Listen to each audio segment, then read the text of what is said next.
Hello, everyone, and welcome to the NeverOpenPod, the podcast open to everyone, except for space babies. They can fuck off. My name is Luke. I'm your host of the NeverOpenPod, and with me, as always, isn't the man.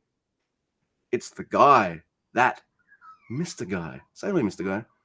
Hello, Mr. Guy, and hello, Luke, and hello to the listeners. And my God, tremendous introduction. I'm Nice. aback. I'm taken aback. But today we're going to talk about the Resurgence show, the New Japan Strong show. Sometimes we have problems with these American shows. Sometimes we do not. Will we have a problem with this show? We'll find out soon. On the NeverOpenPod. NeverOpenPod. Yes, we will. But first, let's do some professionalism. There are ways people can contact and interact with us if they wish to. We're on the Tweety. I'm at Grumpy2EB. Mr. Guy is at Druce for Tweets. Collectively, we are at NeverOpenPod. I will probably be very intermittent during the tournament with comments here and there on the Never thing. So ask me a question, call me an idiot, say hello, cheer Doki with me, all that stuff, because these are on at decent times for me. I'll be an insane person and probably watch my essays live. Anyway, there are other ways people can contact and interact with us if they wish to. Like if they want to send us a written or voice email, they can do that. NeverOpenPod@gmail.com. Also, if you got any of that Sasha Banks money, kick it our way. We have a Teespring store where you can get merch that'll make you look never as fuck. And you want to look never as fuck because, hey, they're pumping up the bad motherfucker division at the moment. It's true. If tonight's any indication. So, hell yes to that. Also, if you want to see me muddle my way through this intro every single time, you can do that too. We're on YouTube. Just search for the NeverOpenPod, and here we are. Done. Yeah. Yep. We are here, and you can see both of us, but not at the same time. I'm sorry. The technology doesn't exist. No. So, Luke, this is probably one of does. those... We're just like we don't know how stuff two works. middle-aged white dudes. We don't know what the fuck we're doing. It's amazing we've been able to do 200 We're of lucky. these fucking things. Everybody, come on, man. We're lucky it's working like it is anyway. So, yes, this show is Resurgence, and it's a New Japan Strong show, and they're going to have a couple of these this summer. The last one was Windy City Fart or whatever, and it was very successful. I think the last one that we didn't like was maybe the Lone Star Shootout or something. I don't even remember what was on that. So I'm going into these shows always with a little trepidation. We got a few things to talk about with some negatives, but I would say mostly overall it's positive. But I have to say I went into the show with trepidation, but I also went in thinking, I don't want to watch this. So there's a little bit of that with me on this show, and and I kind of split it into two because I was not in the mood to watch wrestling for the first half of this, but then when I came back to it, I was glad I took a break. So yeah. So you and Jay both sent messages saying like to the effect of like, yeah, I'm fucking tired. I'm going to bed. Bye. And I was the last man standing. It was daytime for me on a Sunday, and it was fine. But like, it's getting to like it starts at like 11:30 with the pre-show. Now it's fucking 4 p.m. I'm like, come on, man. I got other stuff I like doing. It was a long show. Yeah. It's like I'm watching Moxley versus Shooter tear it up, and I'm loving it. And I'm like, and no, stop keeping me in suspense and on the edge of my seat. Hurry the fuck up. So I'm like complaining I'm watching awesome wrestling. I honestly, that's why I was glad I came back to it, because I came back to the last three matches and it gave me kind of a fresh perspective and I was relaxed. But even then I was thinking, all right, boys, let's wrap it up. Come on. It was a long show, but maybe, there's 12 matches on the show, which, come on, man. I know we're trying to get everybody on, but yeah, they all have to be televised, That is true. So what is the name of the arena in which Resurgence is at? Luke, this arena is called the Toyota Arena. I'm assuming has something to do with cars, but I'm not sure. Could be trucks. But this is in Ontario, California. And I did look up just to see if anybody on the internet had been to this place and what they thought of it. So I believe you have a Google review from the internet. Is that correct? I do indeed. Here we go. Floors were very dirty. I was there for a concert and I was early. The floors were so sticky, my shoes would get stuck, and there were spills all over the floor under my seat. No cup holders and tiny seats. Other than me loving the singer, the facility was gross. 1 star. No cup holders and tiny seats. Like, all right, someone wanted to sit their fat ass down and not have their feet stuck to the floor. Yeah, he said his shoes would get stuck, and but he also let us know that he got there early, as if that was information that mattered. Like with how early? Before they well, cleaned? right. I mean, would the floors not be? I guess he's trying to say they hadn't been spilled on recently when he got there, but they're still disgusting. Okay, I get it. You know. Well, I also have a Google review for this place, and mine goes like this: the floors were so sticky. When I walked to my seat, my whole shoe came off. I noticed they like to clean their floors with spilt beer. 1 star. I assure you, Luke, I read through a lot. I read through a lot of these, and I assure you that the parking is also very bad. However, I had to choose one or the other, and the sticky floor was funnier. So, oh my goodness, oh, I enjoyed that immensely. And by the way, we have the commentary team of Veda Scott and Ian Riccaboni. So I've been hearing. By the way, yes, we know we're doing these a little out of order. Everyone, the best of Super Juniors is the night before. We're gonna do not. They're coming, everyone. Anyway, so I heard on that show, maybe allegedly, that Walker had visa issues and he wasn't going to be in the country until Japan until like later on the following week, like close to the next weekend. So he should be in America for this. Does Walker not have? Does Walker? Man, I'm fucking this up. Does Walker? Does Walker Stewart have visa issues in his own country? Is what I'm trying to say out loud. Jeez, man, it would have been funny. Christ. You know, it would have been funny. You can edit that somehow, can you? See, you know what's funny is even if you do edit that somehow, you think I'm going to edit this video so it doesn't make me look as dumb? No, yeah. I'm keeping that. It's in there. God, that looks stupid. It is funny. It's very self-aware. You know why wasn't he there? Walker? I don't know, but like, man, I missed him. I did. That's the only reason. Like, I might say something stupid like that. Yeah, like, because it was just what you know. We always talk about the rivalry that goes on in all these shows, and it's the equipment versus the folks running the show. And I think that overall it might have been a stalemate or just barely. The people running it got the win here because we could hear everything. We could hear the crowd. We could hear the ring. But commentary is just so loud. It's so loud that it drowns everything out when it's on. And it's at the specific frequency that kind of is like, it's grating. It's this grating. Dude, it's so bad. And they got to hit that with the compressor or something, or just turn it down a little bit. And I think we'll be much happier because I wanted to turn the commentary off somehow. I like Veda Scott. I used to like Ian Riccaboni before this show. What happened? Dude, if Ian Riccaboni is, I'm going to assume he's like this Ring of Honor. I don't watch Ring of Honor, but when he's been on AEW, he knows a lot of the wrestlers, their moves, their stories, all their shit. So he's pretty good. He's pretty professional. What did I realize when he was doing commentary for New Japan Pro Wrestling? Yeah, he's not watching it. He doesn't know what the fuck's going on. He misses move names, all this kind of stuff. And if I have to listen to another fucking 4 hours, sorry, did I say 4 hours?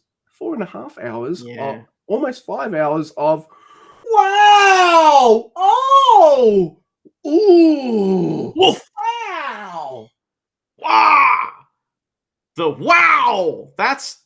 Can't have it, man. He's like at 11 and we're doing wrist locks. You know what I mean? And it's like, dude, what happened? I don't remember him being so onomatopoeia or whatever, however you would say that. But man, it's just like constant noises, not words. And I don't know. It's so annoying. It was really annoying, and it affected my enjoyment of the show the first time I tried to watch it because I was so tired anyway, and I was just like, "Oh my god!"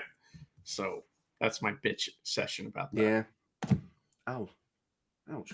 Anyway, Aw. I just banged the laptop with my thumb right on the nail. It's fine.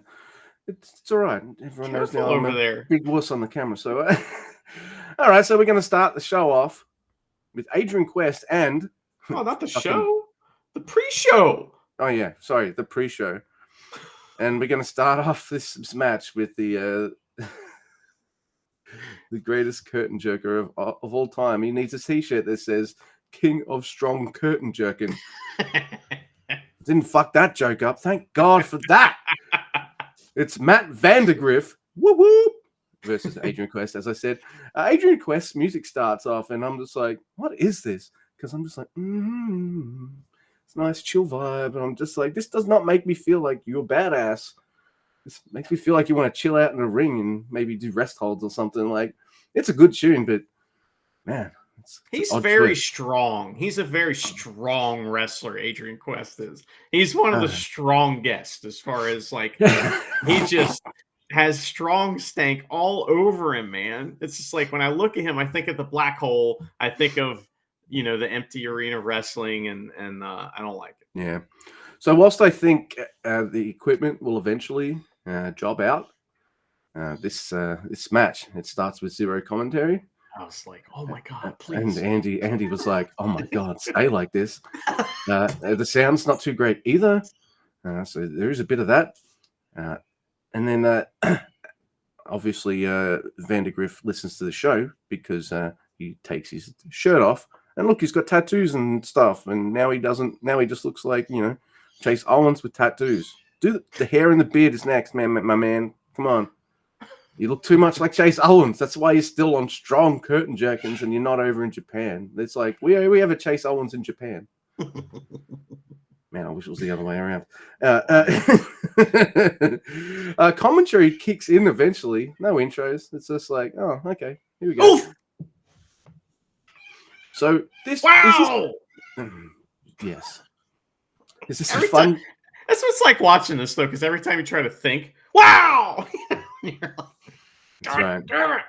You're giving me a little bit of that right now. I'm trying to get this fucking sentence out. No, it's all good, but that's the feeling, right? It's just like, I want to hear what Luke has to say. Like, that's the fucking, like, Andy needs to illustrate, like, just how fucking annoying that could be. I hear him go, wow, when I'm typing notes, and what is that? What is that? Oh, you just got a fucking neck hold on. Shut the fuck up. Trying to write that he's got a neck hold on, like, and then I look up, oh, it's another one. Like, yeah, all right, shit. He's got back with a neck hold. Holy shit. Wow. Shut up. Down a notch, man. Fucking hell. I'm sorry, yeah. It's a fun little match, but man, I was bloody distracted. There's a cool power bomb by Quest, but there's like a lariat, then this leg move by Vandergriff, and the King of Curtain Jerk style is undefeated. Can't be stopped in the pre-show. No. And now this begs the question, Luke. Would you rather be on the actual show and lose every match you've ever been in, or would you rather win every single pre-show match that you're in? He really should be in the pre-show main event, but we'll find out why he isn't here in a second. But I mean, what do you think? What I would do is, if I'm on the pre-show winning every pre-show match, I'm wrestling strongest people who are as strong as I am. But if I'm on the main show, maybe I'm jobbing to Kenta. Maybe I'm jobbing to fucking, I don't know, anyone. Yuji Nagata, even. Okay. Someone. Anyone. Instead, you're winning against people no one cares that you beat. Yeah. But if you get close and lose to, like, some kind of New Japan guy that everyone likes, or even if you get screwed over by, say, I don't know, Ren Narita or something. Yeah. Like, being a 6-man with two other guys, House of Torches there, you get cheated on, and hey, you look pretty good, and you get to fight some top guys-ish. You might get in the magazines, too. you know, because at least you'll be laying there, but you'll be in it. Yep. You know, you're not getting in when you're. Hey, if you're knocked out and laying there on the cover of a magazine, it still counts, right? It It does. fucking still counts. Oh man.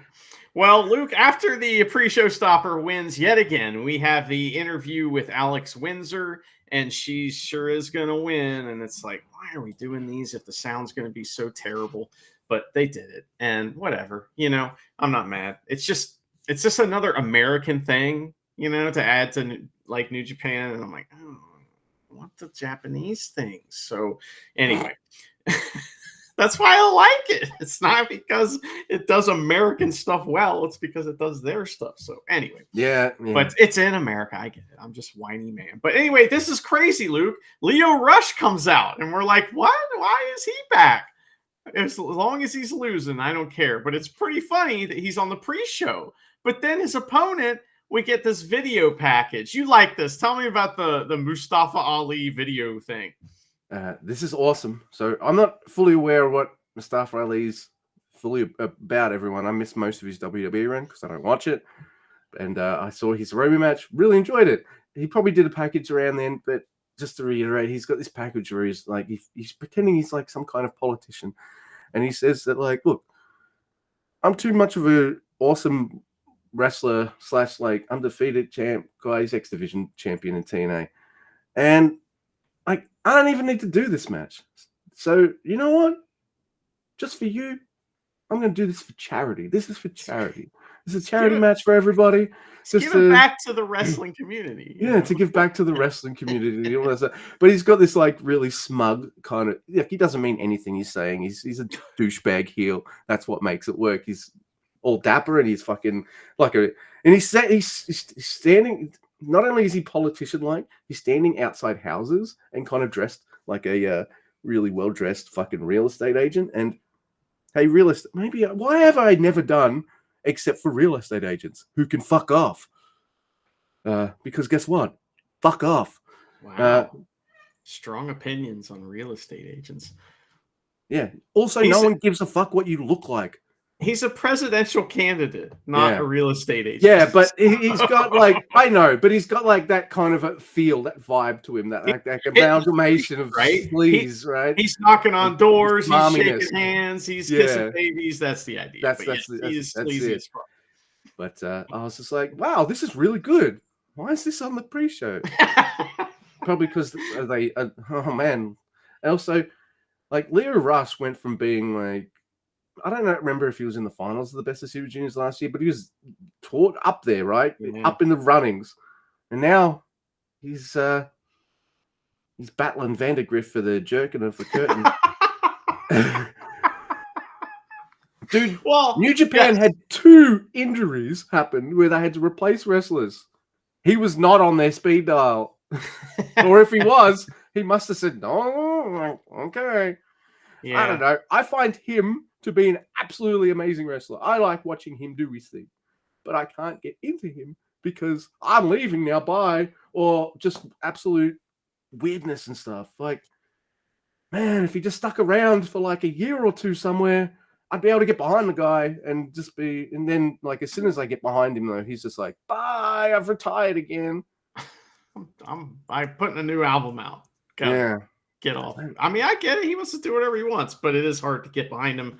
And yeah, I don't know. He has some good moments in New Japan, though. But there's lots of guys that have been able to do that. Anyway, so this match is a surprise, and it's like, oh, cool. And this is a hot start. Lio Rush attacks before the bell, and he hits some dives. And the first one looks nasty. And like, I think this is the second time we've had Mustafa Ali match in one of these shows where he's like bumping so hard, you're like, hey, whoa, take it easy. You know? So this is what we're getting here. It's good. But Ali cuts him off and gets some good heat in while he's talking shit to everybody. They do all kinds of dope reversals. And then Lio Rush kicks out of the 450 splash, which is like, oh my God, that splash was amazing. Like, what? So they do all kinds of wacky holds on each other. And Ali puts in a sharpshooter. And my God, that's the best like sharpshooter we've seen in a long time in professional wrestling. It looked fantastic, you know? Absolutely. I don't know. And he had to get down even lower because it was Lio Rush. So, I mean, cool, you know? So there's a rush hour and then a big splash, but Ali just bridges out of the pin. That's like Leo Rush hit like 2 finishers on him and he just bridged up. It's really cool, the bridge up thing, but it's like, what? What about those moves? Hey, it's the pre-show. Let's kick out of each other's finishes. So I couldn't believe it, but that was really funny. But Ali gets the win, pinning with his feet on the ropes, and that was really fun. But it's so funny that Leo Rush's moves are trash. That was hilarious. So Ali's not done yet. He just attacks Leo Rush after the match, and the lights go out. And oh no, they come back on, and it's House of Torture. Oh no. It's Leo Rush, but he has black crap coming out of his mouth. And Ian Riccaboni screams at the top of his lungs, "Wow, it's the Dark Child," or some shit like that. And I'm like, I don't care. Yeah, I was excited. Lights are out. Oh, cool. Someone interesting's about to turn up. And it's Leo Rush 2.0. I'm like, no! What is that? I was like, pass. By the way, that's the first Kanemaru game, but of the night. By the way, that's yeah. Is it a Kanemaru Gambit when it happens in America on a strong show? That is a good point. I don't know. I'm not trying to poo-poo your Kanemaru Gambit though, but the show proper begins after this, and we do get like a big video package to start running down all 5,000 matches, and the video package is really long. Yeah, the thing is, New Japan, when you have a main show that's 10 matches long, I don't need a fucking 5-minute video package. Well, they think you do. So, and I was like, fair enough, because I don't know what the fuck's going on these undercard matches. So yeah, but there was definitely more matches than we thought there would be. So the show kept going. Oh my god. All right, so our first match, we have Tomohiro Ishii, Rocky Romero, and the DKC versus House of Torture, Evil, Ren Narita, and Jack Perry. I think that's pretty cool. Seeing Jack Perry back with the House of Torture and all that kind of stuff. They didn't really have to do that. Yeah. He could have just stuck over back in AEW stuff, but I like it. So yeah, Evil makes Rocky flinch in the corner because he's just chopping him in the corner. Goes for another chop. Ooh, eye rake. Oh my god. Look, there is one moment of commentary that Ian does that I love tonight. All right. And as Ian Riccaboni is asking how long it will take House of Torture to cheat, they cheat before he finishes that sentence. And I don't know, that's probably not planned, but like that's what happens. It was right before the eye rake because Ren pulled Rocky's hair or something. But if you say the words House of Torture cheating during one of their matches, the odds are it's gonna be over top of them cheating. That's their move. That's just math. It's their modus operandi. Yeah, so this is a really fun match. We get the DKC getting the full House of Torture treatment as the crowd boos. It's getting all House of Torture. The crowd is hot for Ishii's tag in. But why? Because Ishii runs wild on House of Torture. It's always fun. Ducks one guy, pushes the other guy in the next one, suplex on some other prick. I fucking love it. Ishii even blasts Ren Narita, which is really cool. There's fucking Ishii chants. America loves Ishii. And wow, they've never considered making him a strong champion or something like that. Maybe he doesn't want to beat. He may have had that belt. I feel like Ishii won that belt and like lost it to Kenta or something like that. Maybe. I bet that happened. I don't remember that, but it could be my memory, or it could be because like it didn't happen. But I could have just made it up. So there is that. There's a Evil sneaky chokes Ishii with some kind of necklace or chain or something, and and then goes for a fisherman bust. Oh, but suplex by Ishii. Oh yay!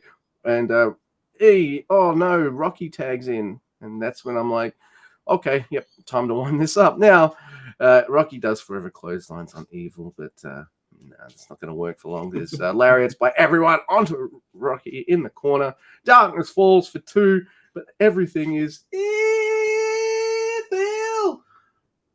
on Rocky Romero for the 1, 2, 3 and win. I did research it, and Ishii has not held that title. They wouldn't do that to him, I guess. So only a few people have, like Kenta, Hikuleo, Tom Lawler, and others. Fred Eddie Rosser. Kingston. Yeah, and Fred Rosser. Yeah, he had it once, and then and a Gabe Kidd. Well, spoilers. Mind you, most people know what most people know. They just want to hear us chat about it, I guess. Well, okay, so Jack Perry got decent reactions in this match, but it was nothing like Windy City Fart. I mean, that was it was Chicago, you man. know, it was he has so the cool. balls to turn up here. Whoa! Yeah, it was pretty cool. He's in 2 factions now. He is so, which I was just thinking about that. So the Bullet, Young Bucks were in Bullet Club. He's with them now, right? I mean, they were Bullet Club guys. They've always been Bullet Club guys. What about, like, is Okada like now adjacent Bullet Club, sort of? Yeah, maybe. It kind of is. Right? I kind of like it. Like, hey, if New Japan wants, Jack Perry can come over for a couple matches or a mini tour anytime. He's got guys to tag with, and it fits. And I like him. He's fine. I like how he just stands there and he gets yelled at. And booed. He's just standing all he has to do is put this fucking shit-eating grin on his face. The crowd's just like, I hate this motherfucker. That's awesome. Pretty good. So, all right, Luke. Next, we have a match that sure is one. It's West Coast Wrecking Crew versus Fred Rosser and Tom Lawler. Elvis Ref's in the house. There he is, buddy. Can't wait to talk about him in the Last Man Standing match. What happened? But there's a brawl, all right? And the good guys, they get a bunch of moves, tag moves on West Coast Wrecking Crew. I like how West Coast Wrecking Crew are entertaining when they're getting their heat.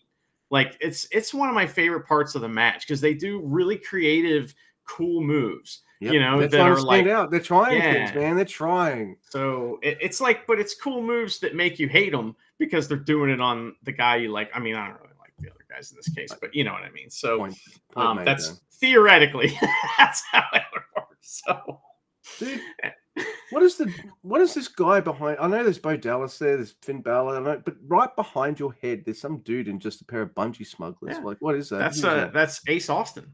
Right, and cool. This signed Ace Austin card is hanging on the wall right next to Sorry him. to derail. I'm a card-carrying member of the Ace Austin fan club from way back.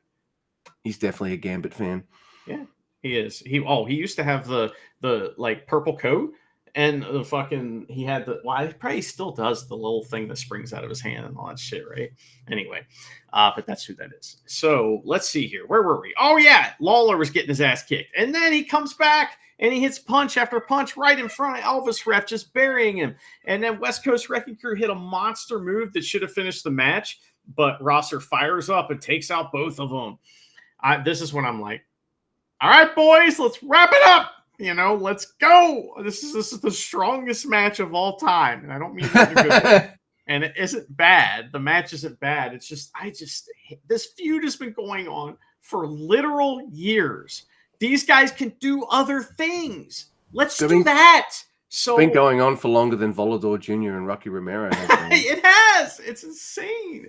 So Lawler's left alone with West Coast Wrecking Crew, and this is the story part of the match where it's like, oh, they're finally going to get their revenge on him, even though they're the ones that fucked him over. That's the way I'm looking at it. So, but awesome pile driver, big elbow off the top rope. Jorel Nelson pins Lawler.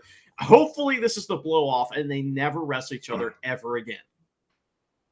I love that the West Coast Wrecking Crew won. Very chuffed, because I was sitting here going, they're obviously going to go for the other two guys, aren't they? I've been wanting West Coast Wrecking Crew since they got shafted from a tournament I don't even like. So I was really happy to see those two gentlemen win. But yes, they do have beef with Lawler, because Lawler broke up the pin in that title match to stop them from winning the belts. So, that's why they kicked his ass. And then they got their fucking revenge on that motherfucker. So, yeah, West Coast. Yeah, anyway, I was very happy with the result of that match. And, because, New Japan needs a tag. Needs actual tag teams for tag team stories. How do I know this? Because here is our next match, everyone. It is Shane Haste and Mikey Nichols, yay, versus ELP and Hikuleo. Also yay, but also... Oh my God, this is like the fucking 5th time. Oh, come on. Is this match I'm going to talk about good? Yeah, it's still good. I've seen it. Find other people. Who? Kenta or Chase? Bishamon.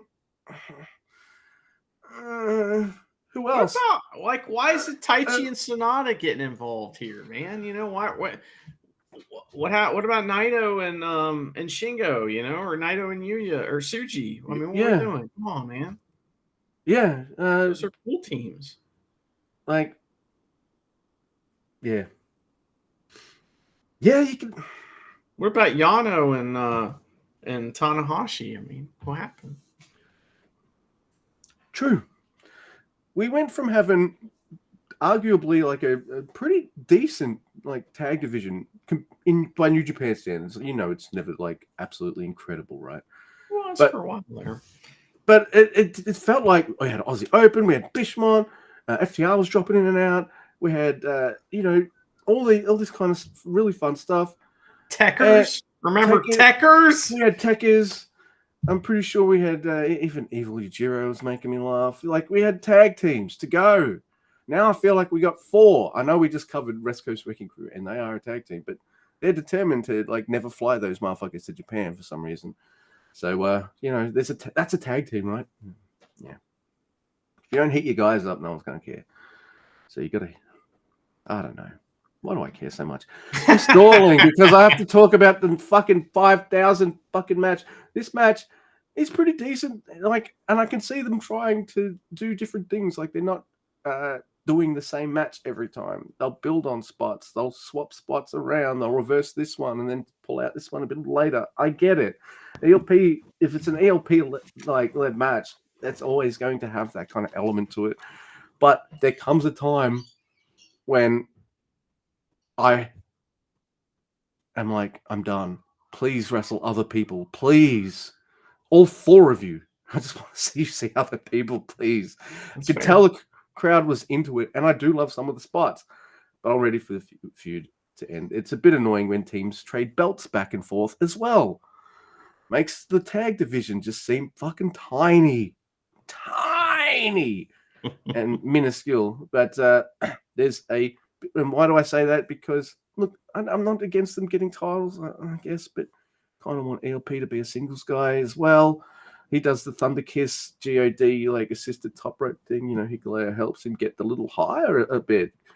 I don't know how it works. He just holds his hand for balance, I guess. And he otherwise, you got a point. I mean, otherwise, emphasis. ELP could just springboard that, and it'll probably look cooler. But but he could, right? Hikuleo's like, I'm here too. I helped with that. Like, right? Look at me go. I held his hand. So yes, God win. They're the champs again. I'm not angry about it. It's just, I don't like it when I'm watching wrestlers I like, and my brain is just like, I'm bored. Like, but you like all? Yeah, I know. That's just how my brain was. I'm sorry. I hope you like this match. Who cares who has those titles? They don't need strong belts. They don't even have a strong show anymore. Yeah, it doesn't. Oh, man, you're right. There's too many belts, and this is an example of that where this match could have been for something else. You know, personal issue, something that's more entertaining than just the titles. But you know, this is what we get. But the match isn't bad. It's just, man, listen, Veda Scott does a great job. I like her. She's fine. Her voice doesn't penetrate my skull. But Ian Riccaboni, I mean, during this match, some of his calls were like a lightning strike to my brain. And I was just like, I hate this. So I was poopy big time going into this next match. But I was really open-minded because I was like, man, I got rooting interest in this match. And I want, Stephanie Vaquer to win. So it's the strong women's title match, right? Oh, yeah. Alex Windsor's challenging Stephanie Vaquer for the title, and because she won the other match that we saw on the last show, you see. And so they do some like good creative holds to start the match, and Alex starts to dominate a little bit and gets booed. I think she's supposed to be the face, right? So I feel like the crowd is like us. Title's going to Mrs. Ospreay, isn't it? Yeah, and the crowd doesn't like that because I feel like I don't know, maybe either they really don't like that, and that's what it is, and that's the only reason, or hey, we kind of like the Stephanie Fakir. I Like, think, she's pretty dope. Like, and I hope it's also that as well. Like, but yeah, Well, you and I were just sitting there going, all right, just put the belt on fucking Miz and get see that over with. Well, I was hoping not. I mean, Hell yeah. because Stephanie Vaquer got over huge in the last two shows, Yeah. right? And I think that's like one of the big success stories of these strong shows is her. So I got rooting interest in her, and I don't want her to get fucked over because I'm looking out for her, you know. So from my couch. But anyway, she gets booed. Alex does a bunch. And Stephanie hits her sexy head slams for 2. And we get a headbutt war, which is always fun with the ladies with the long hair because they don't even have to get anywhere close and it looks nasty. The hair makes it look nasty. Like, oh, the hair's flying shit. We get a Canadian DDT and a coast to middle, I called it, but I couldn't come up with a fun name. But it was like, and that was an Osprey move that Alex hit when Stephanie got back in the ring. She was waiting and hit her but it was like it wasn't all the way across the ring, of course. Which, by the way, it is the smaller ring. However, it's got the extra apron, you know what I mean, and it looked good. And I didn't really notice that much. Yeah, but, I agree. We only had one match with big dudes in it, and it was like, oh, okay. It is small. But anyway, we get a sharpshooter from Alex. Not as good as Mustafa Ali's sharpshooter, but not bad. Yeah, sure. But Stephanie gets to the ropes, a lariat for 2 from Alex, and then a sweet, this is the best move of the match. Like Alex is caught up in the corner, and like Stephanie walks over and gives her a fucking dragon screw, and it's like the nastiest dragon screw you've ever seen. That's been a thing, right? Yeah. Crowd was like, what? We were all that way. A package pile driver over her knee, and she gets the win, retaining the title. And I was like, okay, good. I was stoked when Stephanie Fakir won. And I also love seeing the Dragon Screw Death Whip. That's what I'm calling it. It's fucking awesome. Stephanie Fakir retains. Hook that up to my veins. She's rad. Oh my god. And they've been doing that a little bit to me lately. Like, I'm like, all right, this guy's winning, or this person's winning. And then they don't. And I was like, man, I wish I had that element of, I have no idea who's winning this, so I could be like a bit more relaxed. But I was just giving Alex Winter the evil eye the whole time. A bit, Crowd was giving it to me, man. It was pretty funny. And like I said, Stephanie McCur's been the heel in every match that she's been in, right? So it's just kind of funny how they just all turned on the other lady. But they did a great job playing into it, and the match was good. So, Absolutely. The next match we have, can I honestly say this is my favorite 4-person tag match on the night? It was excellent, yeah. This match is fucking awesome. What is it? It is Tetsuya Naito and Yota Tsuji. Oh, it's LIJ guys. Yeah. The best unit at like multi-man tags. They just are. Versus Bullet Club. And that's David Finlay and Kenta. I like seeing the start of this. Tsuji and Finlay, they collide. They beat the shit out of each other. And I write a note early on in this match. And I'm like, this is a really good New Japan Pro Wrestling tag match that you might just expect to see at a normal New Japan show. And I'm sort of right, but I don't mean like this is 4th on an 8-match card. I mean like this would be the tag team main event, right? Or 7th, or like the 6th or 7th match. Yeah, it's like so this would be either the last match or the second last match, or the last match before the title matches and stuff, like because it's an LIJ tag match. And what do they do in those matches? Oh yeah, they generally fucking kill each other. So I write this going like, you'd expect to see this at a normal match, and then Finlay just gets fucking blasted in the chest by Yota Tsuji, and then I just watch. It's like backstage, all 4 guys are just like, kill each other. Yeah. Okay.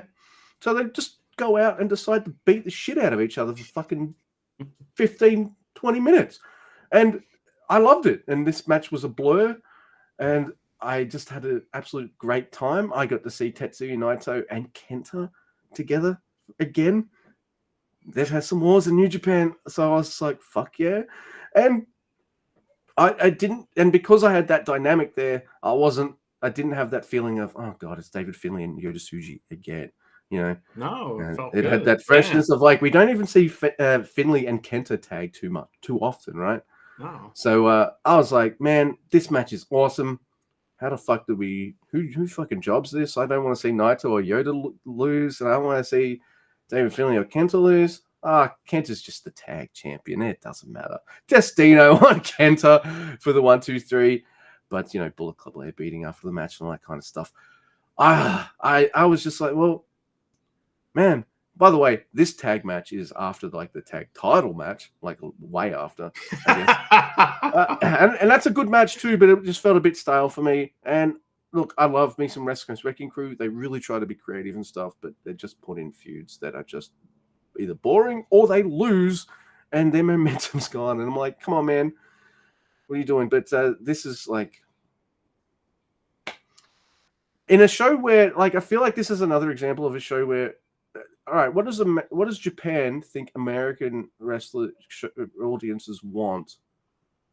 And they largely give that to this audience. But there's a few real big staples here of like, what is New Japan? What is pure New Japan? And this match is that. You know, this match right here is giving the crowd like, this is what New Japan Pro Wrestling is if you watch it on World.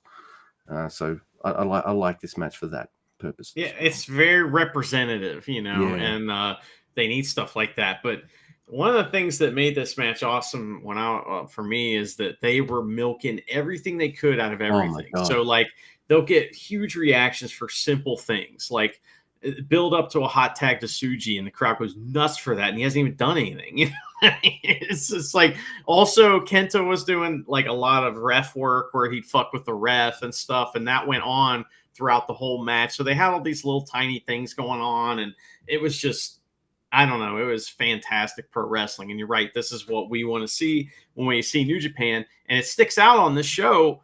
But this is what all the matches are like usually on a New Japan show. So yeah.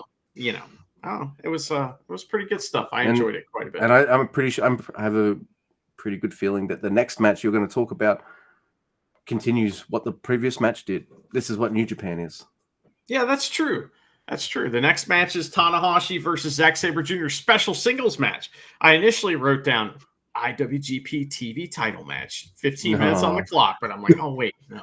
And then I thought, oh no, that means this is going to be longer than 15 minutes probably, but it's not bad. So after they do some really good mat wrestling, Zack takes Tanahashi's guitar and throws it away. And the crowd is shocked, and I was beside myself. So Tanahashi didn't care, though. He's got a million of them. But Zack Sabre Jr. puts on as long as he doesn't touch the blue one. Well, that's Watto's. When he comes over, he gets to play the blue one. So, but Zack Sabre Jr. puts on a clinic of holds. He does some shit I've never seen before, like some kind of like wild, like I don't even know how to describe it, so I won't. But he does crazy moves in this, and then Tanahashi, he's got moves too. So Zack Sabre Jr. like he's like the heel in this match, so he leans into it big time and resumes his longtime feud with Tanahashi's legs. So that was a good time, you know. And they get in a big strike battle that's good, and Tanahashi eventually realizes that Zack Sabre Jr. does in fact also have legs, and so he starts tearing his legs up, and the crowd is loving it. It's a very good match. Tanahashi hits 3 twists and shouts in a row on Zack Sabre Jr. at one point, which is pretty funny because he's like, all right, I've had it with you. It's gonna I can get this move, so I'm going to do it over and over again.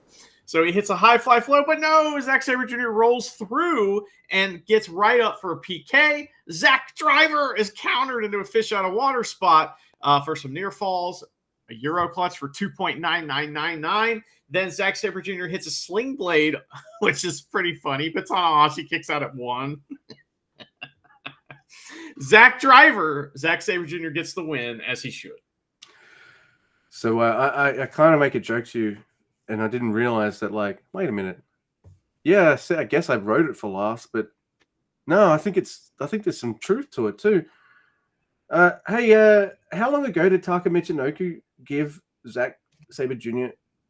the Michinoku driver, like now the exact driver, like 2 years ago, something crazy like that? Longer than that. I think like 4 years ago. it's taken them this long to heat the move up. Like the last month or so, last few weeks, they're heating up the Zack Driver. Why? Well, if you want Zack Sabre Jr. to be one of your top guys, like right up the top, pulling out fantastic matches with your top stars, because he is one, in my opinion, then you might not want to have all of them job out by tapping and submitting. So maybe needs another way to beat people, right? He needs another way to beat people, and I think enough wrestlers have sneaky roll-up pins. He's got a couple of them himself, but let's give him a finisher. I got the Zack Driver. Oh yeah, let's use that. Heat it up a couple times. Hey, Tanahashi's job to it. Like, hey, no one else is going to have a problem now with it, right? Except maybe Makabe. And he's not in the G1, so he doesn't matter. And I'm pretty cool with it now because, like, I don't know. I see Zack Sabre Jr. pulling out a German every now and again, like a dragon sometimes.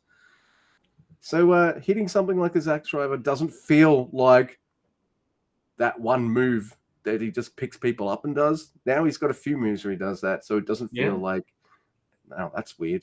He's said recently that, like, he's kind of like, I'm a respectful dude. I'm not going to just jump line like all these young guys are doing. I'm going to win the G1 and earn a title shot and get the title that way. Oh, shit. That's G1 winning words.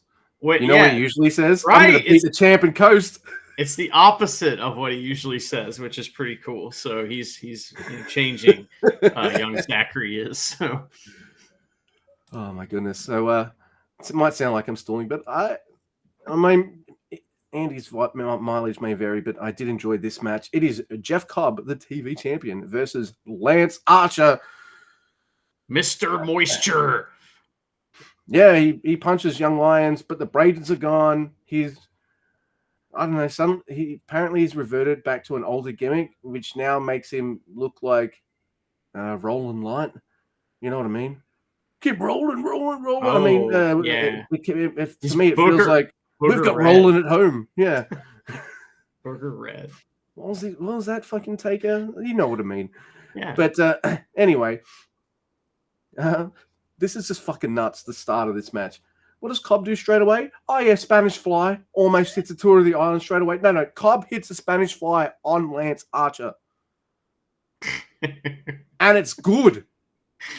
It's pretty cool. It's good. Like, that's just crazy. Then Cobb just tosses him. Archer does his flip off the apron onto Cobb, and he slams a young lion onto Cobb. And I'm like, you know what? Like, Jeff Cobb, maybe I don't see this as much, but he when he wrestles, I feel like he knows what his opponent's strengths and weaknesses are. So if he's with a submission guy, he's going to be the base, so the submission guy can do all the submission shit on him. Oh, he's wrestling a big guy now. Well, now it's a big meat battle. Let's just fucking go for it. And then, man, not only is he and Archer just pulling out some pretty cool moves. Like Cobb, it takes two to tango. I'm surprised Lance could do the fucking Spanish Fly thing too. So, like, that's fucking awesome. I also didn't expect Cobb to take like a fucking huge blackout either. So these big guys are doing big man shit on each other. This is a big man, let's go to all our shit in and make ourselves look good for 10 minutes kind of match. And I like it. Maybe there isn't as much selling as you'd kind of want, but it's just two big dudes throwing each other around. And I've just found it entertaining. This is a very, very different direction from what Zack Sabre Jr. was doing with the title, which was like, I can twist you up in 15 minutes. Now, I'm Jeff Cobb. Like, you got to withstand me for fucking 15 minutes, man. I'm going to throw you the fuck around. I don't care how big you are. Man, there's a spin cycle and a tour of the islands. Jeff Cobb wins. I like this match. Hey, sometimes the 15... This is the... maybe I don't want to see a 20-minute Lance Archer match. No offense, Mr. Archer. But I do want to see a 15-minute Lance Archer match where him and his opponent just fucking go for it. And I really liked it. And then what do I like just as much? Post-match, Ishii comes out and challenges for the TV title, and Cobb accepts. And I'm like, all right. I love him. Well, before we move on to anything else, let's talk about the match. All right. So the match is very good, but it's like you said, they figured out, okay, what are the strengths? Let's just do that and only that. You know what I mean? Yeah. And it was like really fast paced, and there wasn't time for anything but awesome, huge moves. A couple things that I thought were neat is that so the way that Cobb got out of the blackout is he turned it into a crucifix, like he used against Zack Sabre Jr. or Zack Sabre Jr. used against him or something like that, right? So he's learning, and he's using that kind of stuff, which is fun. But the finish was incredible, Luke. It wasn't just a tour of the islands. Lance Archer decides he's going to do his rope walk thing. So when he comes off the top, like he's, like yes. Booger Red, that's when he gets caught and thrown around, and it's fucking incredible. Awesome. Wow. I couldn't believe it. That was that was the best Lance Archer match I've seen in a long time, because it's nothing like his normal matches would be. You know what I mean? Nothing like it. So I feel like that you hit it on the head when you talked about like Jeff Cobb's kind of like a chameleon. He's able to wrestle kind of any style, but he has his own style too that he works in with it. And he's really good at the like peanut butter and jelly part of wrestling. You know what I mean? Where he mixes his shit with other people's shit. And this was a great example, man. That was so cool. So you mentioned Ishii comes out to challenge, right? But that's not it. Like, we need more Never motherfuckers. So we got a Hanare promo video. Oh my God. He's got like blood pouring all over his head, and he's like yelling shit in another language and talking about mana and stuff. And, and it's exciting. And he says that he's going for the Never title because he's born to have that title. And he's never, like, pretty much. And he even says all the radical and all the shit and everything. It's really cool, man. I was fired up. All right, I'm going to give this to New Japan. They did the evil storyline. He spray paints the belt. He holds it hostage for a little bit. All right, he's lost the belt. Shingo's got it. And the general feeling when Shingo won that belt, I mean, mind you, we've had this feeling before, but it seems to, the general feeling with this belt now is to be like, all right, people are really missing bad motherfuckers. Let's give them some bad motherfuckers. Shingo's got the title again. But let's not just go for all the old bad motherfuckers you expect as well. Let's bring some bad motherfuckers back. Let's put a new bad motherfucker in this title picture as well with Gabriel Kidd. I feel like they've got a really solid Never-based direction for this title for the first time in a long time. And Hanare not just doing a video package going, hey, I'm back. I'm back and I want to go for the most prestigious title in wrestling, motherfuckers. Well, I was thinking about this too, and Ishii just challenged, so I'm like, that's a lot of stuff going on with the title, and I thought, would they ever do a triple threat Never title match? And I'm like thinking they really shouldn't. You know what I mean? They shouldn't ever do that, and I hope they don't. But hopefully that's like a specifically singles title, shot match. Whatever, you know what I'm saying. So I feel like we got two bad motherfucker belts at the moment. We're going to get Ishii versus Cobb, and now we've got Shingo with the Never Gold, and I'm very, very, very happy with these two titles at the moment. Yes, I got it all confused. I forgot the Ishii challenge for the title. TV title. I was like, I got it all mixed up. Anyway, that's another match where I'm like, oh, we only get 15 minutes of Cobb Ishii, but you know what? I'll take 15 minutes of heaven over nothing. It was like 1 a.m. when I was writing these notes. No, and dude, it was it's like fair. this is when I called it and tapped out and was like, oh, cool, Hanare, I'm going to bed. So I visited the show this morning to watch the next three matches, which are starting with the Never title match. In fact, it's Yuya Uemura challenging the champion Shingo Takagi, and they just tear it up from the start, man. The ring is still filled with smoke, by the way, from the entrances, and this happens for the rest of the night, where the first half of the match there's just like a puff of smoke in the ring, and it's all wild. It was like this for Tanahashi and Zack Sabre Jr. as well. Yeah, it's like the equipment had one last scarf that might have lost against the staff this time, the production staff. But It made a few run-ins during the That's show, right. you know, Well, with chairs. it The equipment's used got a to chair. use the fire extinguisher. Yeah, that's right. So Yeah. So anyway, so Shingo the plan for Shingo is fuck you, kid. You think you could take this title from me? I am gonna kill you. And so that's the plan. Now we'll talk about how that works out and how commentary is confused about that. But like he is just a dickhead straight up. So he does the old TDT on the floor count out spot right at the beginning. Fuck you, right? And yeah, it's not because he expects to win that way. It's because fuck you, young person. Pretty much, I don't respect you. He's busting the neck open so he can get in there and destroy it. That's what's going on, you know? So dickhead Shingo is not above doing dickhead things to get a dickhead win. He doesn't care. He's a prick when he wants to be. So he suplexes Yuya as soon as he's back in the ring and then uses like headlocks to wear him down. And this is where I'm like, oh, okay. He's like the whole time, like Yuya during this entire match is selling like well, right? But he's not selling to anyone. So Shingo is specifically working the crowd the whole match, man. The whole match. It's masterful.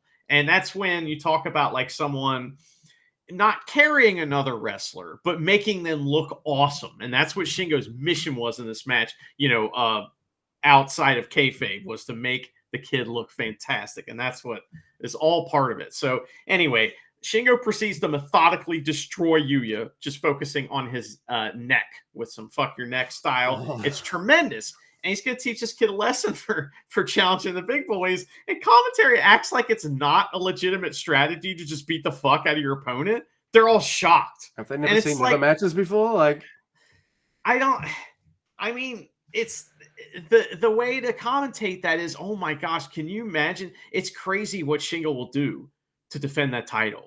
You know, he'll do anything to do. I mean, like, look how devoted he is. It's not, you know, or tell the story of he's going to punish this kid, you know, for trying to take his title. Don't be like, oh, Shingo, you're turning. That's not what this is. So anyway. The vibe I got from this match was Shingo's channeling Dickhead Okada with, you know, in terms of the younger talent. Similar. But he's doing it in his own kind of way. Like, oh, you're down? I'm just going to pick you up. Crunch. Are you down again? Crunch. Well, crunch. Oh my god. Shingo hits a superplex, right? And this is a great call because fucking Yuya hits the ring and he goes bouncing away. And Veda Scott's like, holy shit, he went bouncing away. Now listen, this never gets talked about. Have you ever noticed that sometimes when guys do a big move in the ring, the referee might hop before they hit? Yeah. You ever notice that? Because the ring's like a trampoline at times. If you're on the same kind of plank as the other guy, when they hit it, it kind of bounces like that, which is what makes the cool noise, right? And so it was just wild because the physics of this ring just made Yuya like Shingo hit, and they didn't hit at the same time, so he hit and launched Yuya off. It looked painful, but it was awesome. So yeah. Anyway, that was really cool. It was fucking gnarly, man. Like the bumps, this you. Oh my god! I knew it was a good bump machine, but Jesus, that's a clinic. And while that's going on, while he's bumping around, Shingo is just tactfully and skillfully getting the crowd behind him, man. It's fantastic. And like they're chanting Yuya's name. There are many people in that crowd who have no idea who Yuya is, but Shingo's got him cheering for him. You know what I mean? It's tremendous. So Yuya gets a Pele kick to force a double down. And finally he's going to start, getting, maybe get a comeback here. But they have this really dope exchange here that ends in some crazy suplex looking DVD thing from Shingo. What the fuck was that? That was wild. So Shingo stomps on Yuya's neck to try to cut him off, and the kid, which is funny. Curb stomp. The kid gets some shit in, but runs into a pumping bomber, bridging deadbolt suplex for a really, really close near fall. And Yuya gets a near fall again with a frog splash. There's a headbutt war, and then O'Connor roll where Yuya blasts his own head on the mat. I mean, that looked like the most painful thing in the match because he just went back and his hands didn't get there fast enough. He just went right back on the mat. He was like, I fucking saw that. Oh man, that looked gnarly painful. bumping, man. Holy shit. That was really cool. But anyway, so he blasts himself on the mat, gets 2 with the O'Connor roll, but surprise, ground Cobra, and Shingo escapes with the win. He's a fucking asshole after the match. He holds up the KOPW title like, this one's mine. Then he seems to weigh them, like which one's more. And he's like, oh, this one's better. I'm done with this one. That match succeeded on all levels. Yuya looked like a fucking awesome dude. Shingo gets more clout, for winning another match, defending the title again, one of the hardest titles to defend. And he just looks like a badass. I loved it. Yeah. I made a few jokes on the chat that Yuya in the video package wants to show he's hard enough, and then he fires back with like rest holds and stuff. But hey, I've seen how Shingo starts matches. Yeah, you might want to slow him down a little bit before you start fucking him up.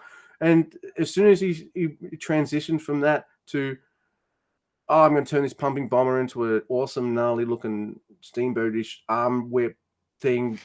And like, I think you showed me he was hard enough without necessarily being like full Never. Like, he did it in his kind of own style. He just showed how tough he was. But, I don't know, like, he might not be a guy I look at and think, yeah, I see him being like one of the neveriest Never guys ever. Maybe not, but I think he can hang, and he can. Like, and that's all you need. Like, he might be a bit too pretty for the Never division, let's face it. But nah, man, this match was fucking awesome. Yuya Uemura just bump. Oh my god, how happy I'm when Never Open matches are really good. We're really happy and we're just smiling. It's like, well, who cares what the rest of the show's like? Who cares what else is going on in wrestling? Never titles jumping, man. It's jumping. Yeah, I mean, we just had the Gabe Kidd match. It was fantastic. Now Hanari's back. He's going to challenge for it. I mean, him and Shingo had legendary matches, like career-making matches last year. So, I mean, we got good things to look forward to, and who knows who else might show up to, fight. Oh, my God. Yeah. So, there's... Oh, by the way, I would be remiss if I didn't miss fucking... if I missed the awesome Uranagi that Yuya Uemura does, there's one part where Shingo just fucking punishes Yuya, does a lariat to him in the corner, throws him down, top rope elbow, power bomb, then an STF, and I'm like, Jesus Christ, leave this poor kid alone. But yeah, that was just like, oh, you want. But even if like you didn't do like full Never and he still incorporated more of his kind of like arm drag, high flying kind of style, this is like a story thing. This is of him trying to go to like, I can hang here. And maybe next time when he comes back, he's just like, you know what? I lost the last time. What do I need this time? Maybe some more strikes or some ways to reverse those strikes and shit. I don't know. There's heaps of ways you can go with both guys with this. It's fucking awesome. I love this match. And the next match, whilst there's things I do like in it, it is a match I watched. Yeah. So, look, every American show that New Japan has, for some reason, they need to put one of these matches on every card. You don't. Because, like, these guys, even though it's for the strong title, it's an open weight belt, just have them just do a normal Never match for 15-20. Like, it's fine. Instead, this felt like fucking an hour. And it's Eddie Kingston, who's the strong champion, versus Gabe Kidd. I love both these guys. There's things I like in this match, people. But sorry, maybe I'm just fucking old now. But the worst thing in this match, by the way, and let's just get it right off the bat, is Gabriel Kidd's awful rap intro. Wow. It was like, have you ever been to karaoke? And somebody is just kind of like, they know the song, but they're kind of drunk. They missed the start. They're kind of behind the beat a little bit. Maybe they missed the first word, but then they get it, And just first of all, they sound nothing at all, nothing like the actual album at all. It's like not even recognizable as the same person because there's so many effects and goofy shit going on with the recording version. This guy. I mean, maybe he's very talented, but this is one of the worst things I've ever seen musical performance-wise on a wrestling show. This is something you'd see on the indies and be like, wow, that was bad. I was kind of embarrassed, so I put it on mute. Is that bad? By the way, it starts like this. When the backing track is all right. So the line, everyone, you're my dogs for real. Mm-hmm. All right. By the time the backing track is finished saying "You're my dogs," he's coming with "You're my dog, and it's fucking terrible. Well, he's out there by himself. There are no dogs for real. He's just standing there by himself going, "Oh, my dog's for real." And here's another thing. If you're going to do a live performance, maybe take the vocal part out of the track when you just play. They just played the song and a dude sang over top of it or talked over top of it. It was awful. It was so bad. Now listen, was it awful in a way that makes me like go, man, I hate Gabe Kidd because of that? In a fun way? No, it's just go away. It makes them both look like idiots. So just my opinion. All right, and before we talk about this match proper, it'd also be remiss if I didn't mention, wow, Gabe Kidd on the fucking press tour for this show. He was on some kind of channel in California, and I had a look. There's a long clip, 5 minutes or so. You can watch him fuck with the weatherman or do all sorts of shit. But he said something that made me just fucking laugh. And he goes, "If you want straight up theater, watch the WWE." True. But the next line is just funny. The next line is like, "But if you're a fat nerd who can't talk to girls, you watch AEW. But if you want the real shit," I'm kind of sort of doing this. I'm trying not to. "But if you want the real shit, you watch New Japan Pro Wrestling." And he didn't swear or anything on that appearance, but he still had his kind of swagger about him. And he also was kind of charming and flirty with the lady host as well. I was like, all right, I like Gabriel Kidd. This is fucking cool. He was having fun too. You could tell he was having fun and loving the attention. I mean, like, he's fantastic. And this, like, what do you think, Luke, of the whole no ropes, no rules match thing? Because it's a last man standing match is what it is. But I mean, why did it take the ropes off? It does not add anything to me at all. Also, it eliminates spots. Taking off the ropes eliminates spots. There's no Canadian moves. No. They have to remove the border. It's like Canada's been annexed now. It's like a Fallout. Right? So, yeah. That was good. Thanks. So now, yeah.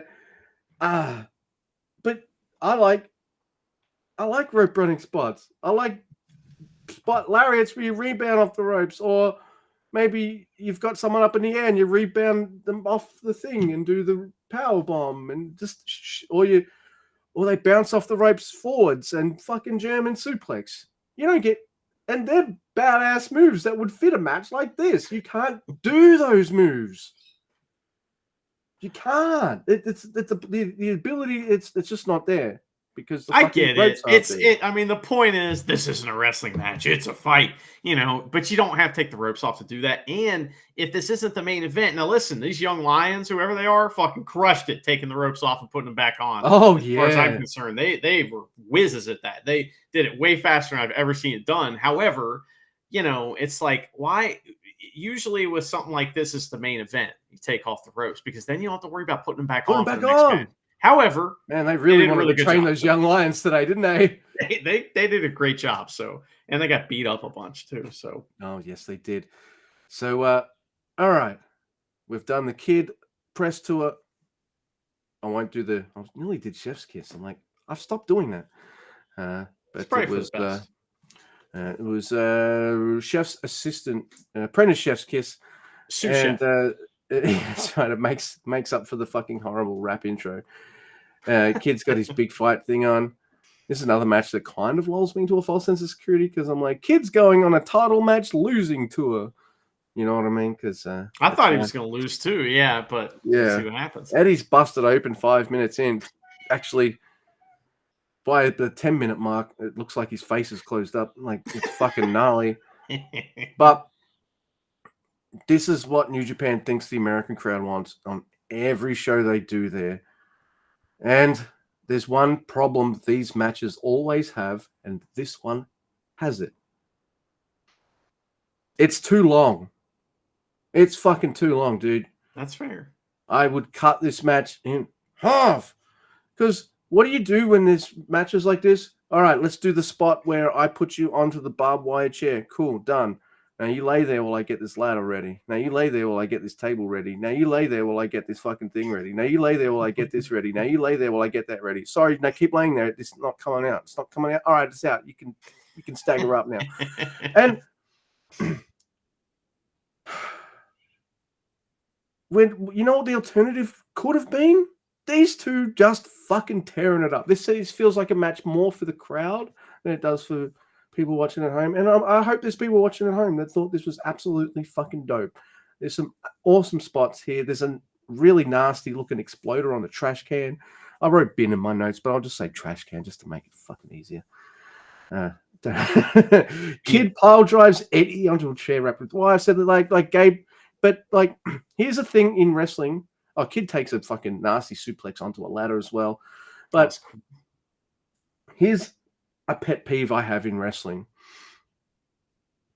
I hate it when the wrestler is about to win, pulls them up. Oh, you hate that? Yeah. Are you sure? I mean, because this is the match for you then, Luke, because biggest problem with this match that I find is that both guys do that. Many than once. I mean, it is bad psychology. I don't understand. When Gabriel Kidd did it the first time, I think I was all right with it because it fits that narrative that, all right, Gabe Kidd, he's hot-headed, he's an angry young man, he just wants to fucking beat people up, and it fits in with what happened during the Never title match. So I'm like, yes, all right, cool. Then Eddie does it. Oh, okay. Then Kidd does it again. Stop it. Then Eddie does it. I'm like, what are you doing? You know how they could have solved this is they could have said it was a standing 20 count. All right. And then you wouldn't have had to have these like stupid moments where they're pulling each other up all the time. I get it. They want to keep fighting, but that's not what came across as. It came across as you don't want to win because many times guys were like about to win and they're like, oh, wait, no. And they didn't look at the crowd and go, you know what? No, they just walked over and did it. Right. They didn't like signal to us why they were doing it. And so commentary was left to speculate. You know, we were left to speculate at home, and I don't like that. You know, like, I didn't like that about the match. Eddie shoves the ref at once, stopping the count. And what he should have done there was he shoved the ref and was like, I want to beat this motherfucker up some more. Right. He gets vocal at the end, which is cool. But, I mean, many times also Eddie or Gabe just yell at the ref. Poor Elvis ref gets jobbed out in this match because he's like, they'll be like, hey, stop. And he'll just go, huh? And just stop counting the opponent out. Why? It's not up to the wrestler. It's up to him. He's like, I'm telling you, 20 count would have solved all those problems, you know? Yeah. Yeah. So, look, there are things and spots I like, but I know that these two are bad motherfuckers. They're Never guys, you know? And I know they could do the Never stuff. And quite frankly, you don't really need weapons for Never matches because you are the weapon. Look, I like the chair wars. I like a lot of things. Like it's there's fun to be had. It's just too long. And maybe I'm just getting to the age where maybe I'm just old and that's styles that's not for me anymore. Where I'm seeing like, look, man. Also, I'm living in a post New Japan cage match world. Hanare's just coming back. Yeah. Alex Coughlin isn't coming back. Fuck me. Did I just say his name? Yeah, you did perfectly. Holy shit. Yeah, the man's gone. I like that running gag because I thought he was going to be around for ages and it was a term of endearment. It was fun. Oh, man, I miss him. So, yeah. So maybe now that I've seen that kind of match and just how fucky it all was, like Finley was like they had to fuck up. They fucked up that match. Fucked up the New Japan Cup. Yeah, it's bad match. So you know, maybe that's just me this time. Then at the end they bring handcuffs into it. I would have brought it in maybe 10, 15 minutes sooner. You know, then you could just do fun spots with it. But it ends with Gabe Kidd sending Eddie through the table with like the chain around his neck. And Eddie is down, but Kidd gets up at the last second and he wins. He's the new champ. So I'm actually really happy about that because I see, like, I love Eddie Kingston. He always works hard. Don't get me wrong. But like, he's a homegrown talent, Gabe Kidd. yeah, sure, he's a Westerner, but Young Lion, he's every bit as one of these new young upcomers as all the Japanese guys like Yoda Tsuji, Yuya Uemura, Shuda Umino are, etc., etc. He's from that group, and all right, they might not push him the same way they're going to push the others, but I think he's found his niche, and it's my favorite niche in wrestling: bad motherfuckers. So I'm very happy. So, and I didn't expect him to win. Why? Hey, Eddie will put some American butts on seats for sure. No offense to you, Gabe Kid, but like, it just makes me feel like Gabe's put in some hard work. Also, they want to put eyes on him because he's going to have a match with Kaito Kiyomiya. They want to put eyes on this guy because he's a wild man. He gets a bit of, I reckon he gets a bit of clicks too. Like some people might have seen his thing like on the news and been like, what is this man's deal? I want to watch this TV show or this wrestling thing, you know? Yeah. I don't know. I think Gabe Kidd was highly successful in this match. Yeah. I really liked early in the match. I was really hoping for creativity with the like hardcore spots when he wrapped his arm in a chain and hit a lariat. I was like, okay, that's fucking cool. He also took the turnbuckles, which when one of the reasons why it didn't take him so long to put the ropes back up is because they left the turnbuckle parts hanging. Yeah, right? So they could use them as weapons, right? And so he like put them in Eddie's eye and in his mouth and stuff. And, like that was really cool. There was some fun stuff in this match. I really enjoyed that.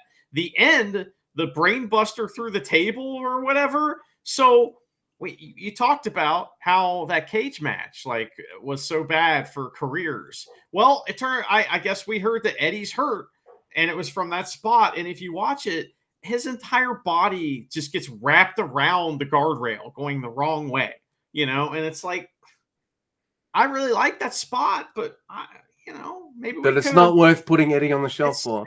Like if I could rewind it and not have that spot and have Eddie healthy, right.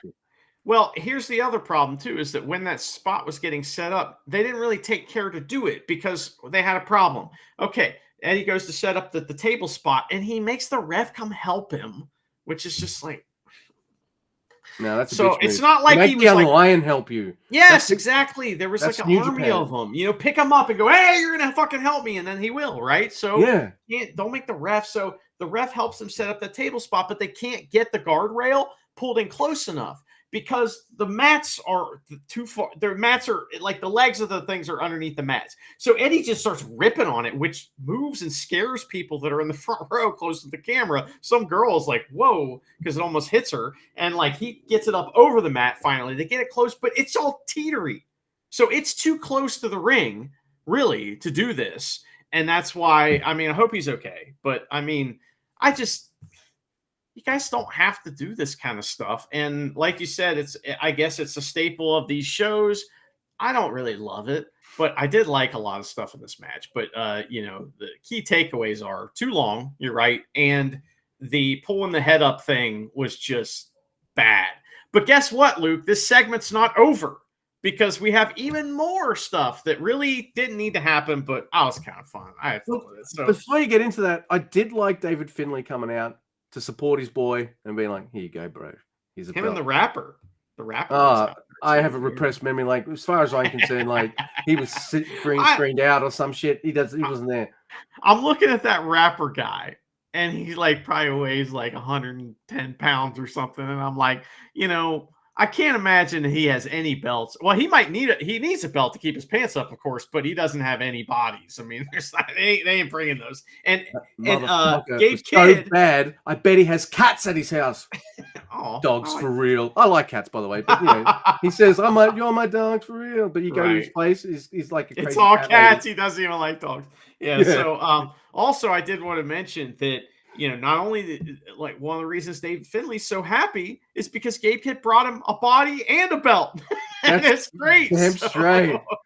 And Eddie Kingston sells dead while this is all going on, right? He's just dead in the ring. But he or off the side, but he gets in the ring for whatever reason. I guess he's going to bow to everybody. But Jack Perry disappears, right? But he's a distraction. The Young Bucks up behind Eddie Kingston. They attack him. And they give a long promo that doesn't really go anywhere. It's like, hey, this is our hometown, and we sure don't like being from here. We're Forbidden Door, maybe, or other pay-per-view, maybe something. For me, Not it was sure. more about the moment than necessarily like what was going on. Like the fact that they like, hey, even if it's an American show, they haven't really done a proper New Japan show in 5 years. That's kind of cool.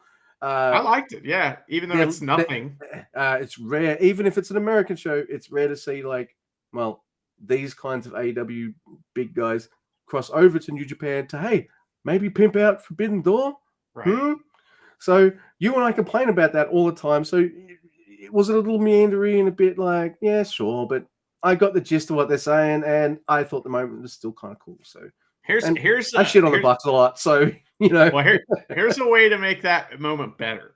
It happens on the stage, and the young lions can go ahead and put everything away while all that's going on. You know what I mean? But no, this segment goes on and on. And I'm thinking they still gotta put the ring together. Good thing I had fast forward. So you son of a bitch. I don't know if it took a long time on the main thing, but they did have the IWGP video package or heavyweight title video package, excuse me. And they, you know, this title match, all these title matches have had like great video packages that show Ren taking awesome table bumps. You know, we got a different angle of the like Uranagi through the table. Yeah, that's right. Which was kind of cool that Moxley gave him. And I'm like, man, Ren is great at getting beat up. So he's his special skill, isn't it? It is, and it always was. And so I don't know. But Moxley says he's the only one who won't be surprised if Shota wins because he knows Shota and he knows he can beat him, you know, basically. And Shota says something crazy, which I don't understand. Why say this if this isn't going to happen? I don't get it. Shota says he wants to win the title and then wrestle the most winningest IWGP champion, Okada. So it's like, why say that if it's not going to happen? I don't know. It's like that storyline that Goto's kids had for him where he's like, you're going to win the IWGP title and the AEW title. Even Goto was like, bitch, are you for real? Goto. He calls his kids bitches.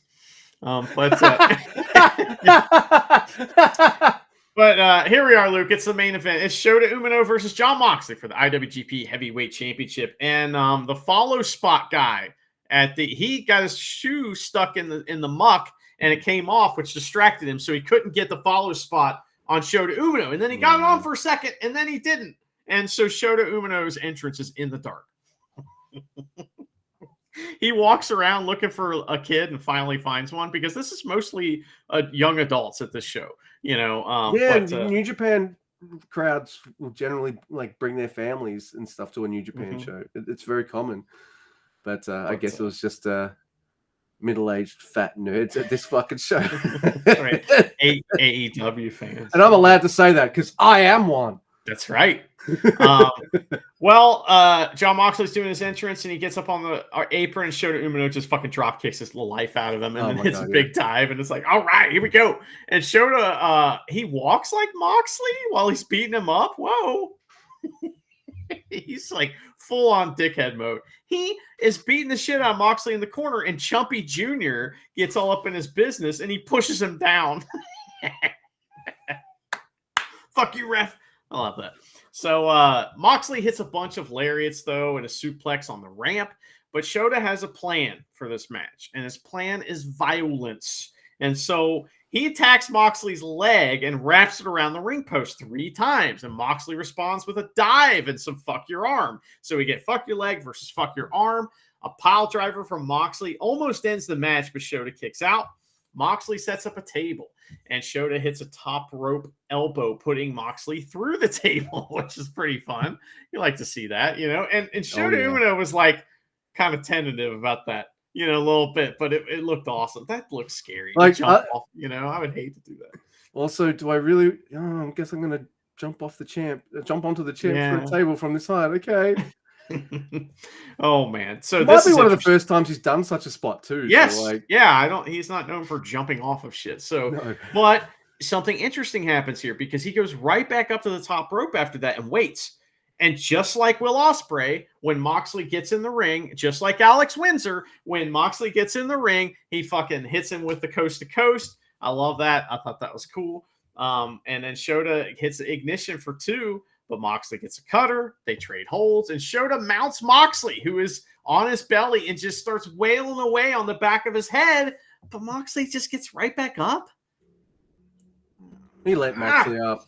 I mean, I would have just kept going for a stoppage, but like, yeah, he let him up, but then Moxley just stood up and waited in the corner for him. And look, I like this match.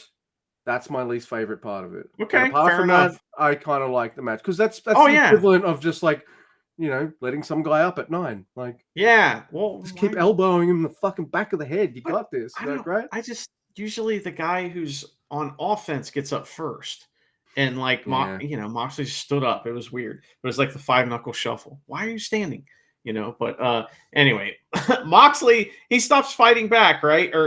Okay, here's what happens. I'm sorry. They get in the corner, right? He's waiting for Shota. Shota gets him up in the corner, and he's going to get a super Death Rider. But he has to use back rakes because Moxley keeps fighting. So eventually he gets Moxley to stop fighting back. He hits the super Death Rider.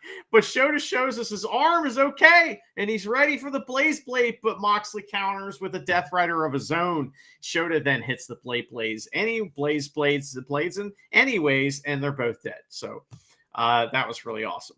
And that was very Japanese. I loved it. So Bouye spot as they fight to their feet. And Shota gets a crazy look in his eye.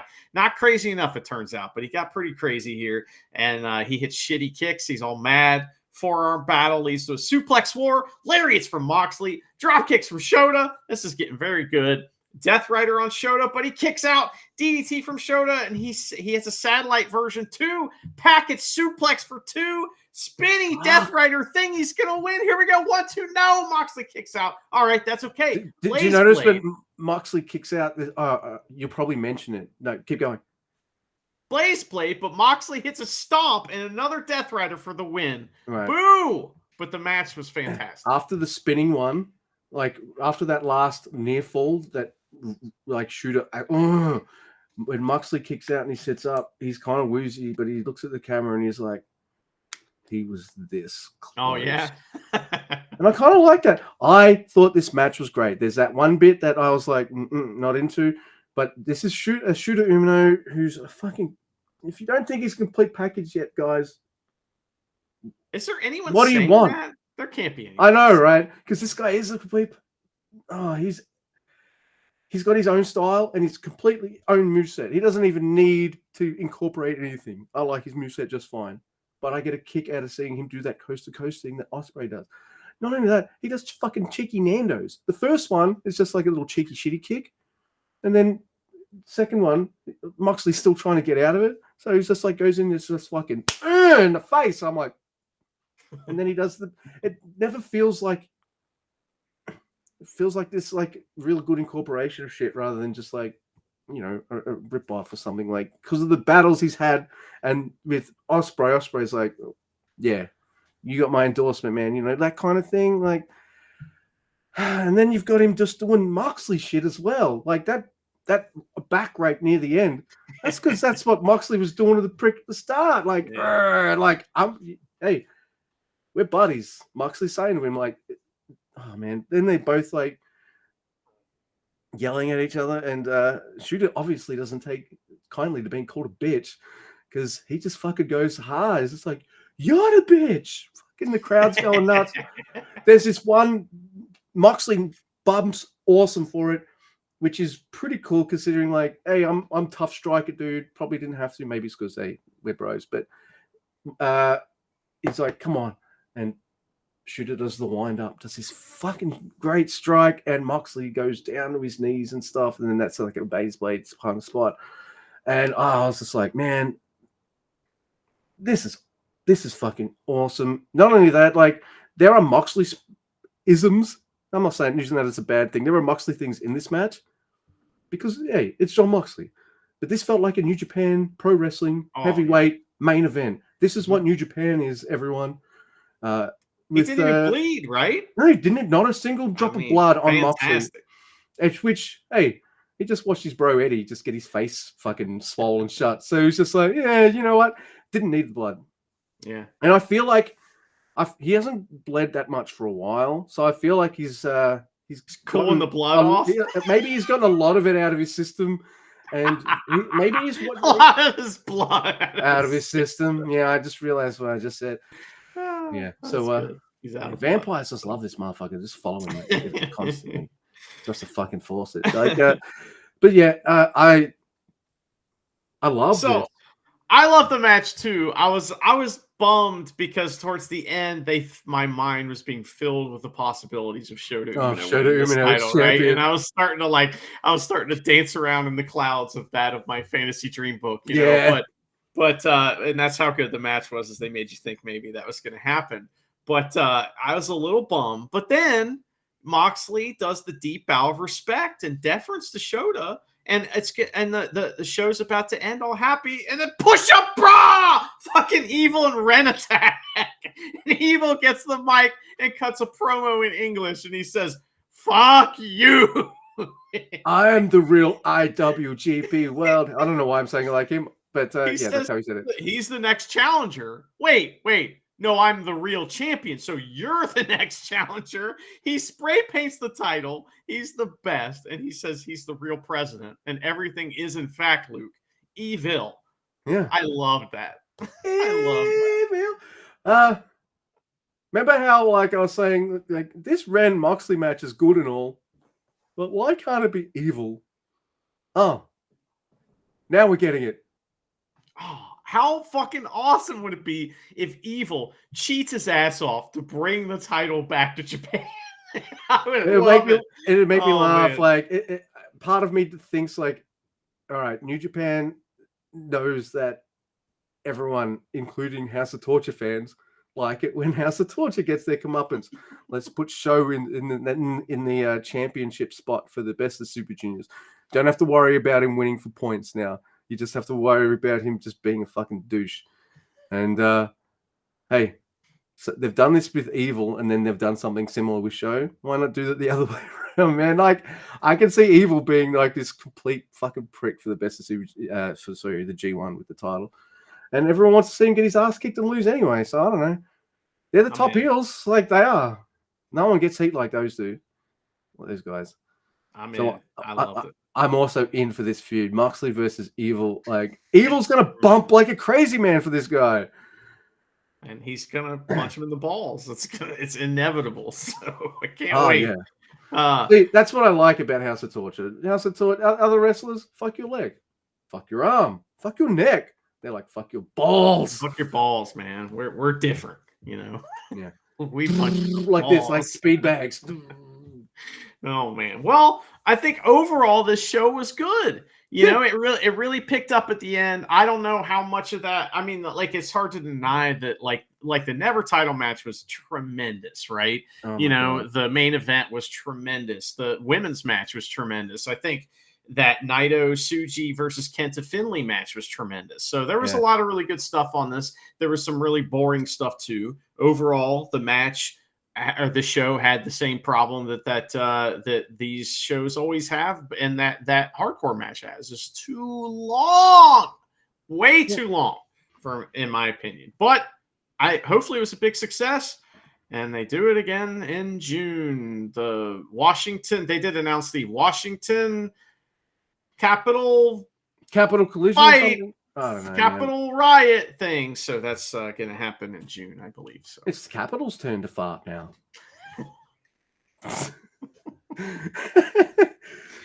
All right. So look, after this episode, you and I are going to head into tournament season. Big time, big schedule. Let's fucking go. So this might be, well, it will be the last time for maybe a month that we'll get a diary in. A few weeks anyway. Mm-hmm. Now, I've got a few good ones. Usually I don't give Mr. Andrew the choice. I'll just choose one. But since this is going to be the last one for a while, Mr. Guy, I have a few options for you. So pick one. I have a Goto, a Sonata, a Taguchi, a Master Wato, or a Yo. I want to hear about Master Wato, man. I know we just did him, but I just want to know. I got to know what's going on with the I know, man. I think so too. Hey, Jay, who is the person who sends us these wrestler diaries, we'd like to stay up to date on all the Wato guys. I had to do this while I said that. The Yeah. Watto Goss. Gotta Yeah. get the Goss. You're using the brevs about the Goss. About the WA. Do you guys say goss instead of gossip over there? No? We use different brevs. Brevs, But man. I don't know. I don't know what I would say. I don't use the word gossip ever, I guess. No, me neither. I just talk about people behind their back and just call it that. So. Yeah, true.